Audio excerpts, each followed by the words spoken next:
Double ইঞ্জিনের সরকার, যদিও double ইঞ্জিনের সঙ্গে আবার এখন হুক আর একটা ট্রিপল ইঞ্জিন গিয়ে যোগ হয়েছে।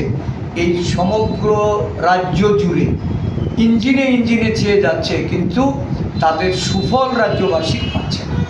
তো মানুষের দ্বার প্রান্তে যাওয়া এটা আমাদের সর্বভারতীয় কর্মসূচি হলেও আমাদের রাজ্যে প্রদেশ কংগ্রেস ব্যাপকভাবে গণসংযোগ তৈরিতে এবং জনগণের কাছে এই যে নাগরিক সমস্যা, জনস্বার্থের বিরুদ্ধে গিয়ে সরকারের যে পদক্ষেপ বা জনগণের প্রতি সরকারের যে দায়বদ্ধতা, এইটা আমরা প্রচারের মাধ্যমে তুলে ধরা, জনমত তৈরি করা এবং সংগঠিত শক্তিরূপে প্রকাশ করা। আমি সদরের সব কয়টি ব্লকের নেতৃবৃন্দদের নিয়ে প্রতিদিন আমরা সভা করছি। গতকালকে প্রতাপগড়ের সভা গেছে, এর আগে আমরা বাজারঘাটের সভা করেছে আমাদের জেলা সভাপতি তন্ময়বাবু।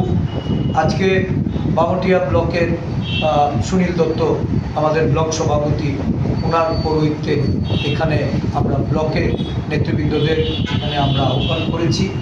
তাদের সকলের সঙ্গে সলা পরামর্শ করে বাড়ি বাড়ি কর্মসূচিটাকে কীভাবে আরও গুরুত্ব আরোপ করা যায় এবং সংগঠনকে আরও শক্তিশালী করার লক্ষ্যে তাদের নেতৃবৃন্দের পরামর্শক্রমে এগিয়ে যাওয়ার জন্য আমরা এখানে সকলে আজকে সমবেত হয়েছি।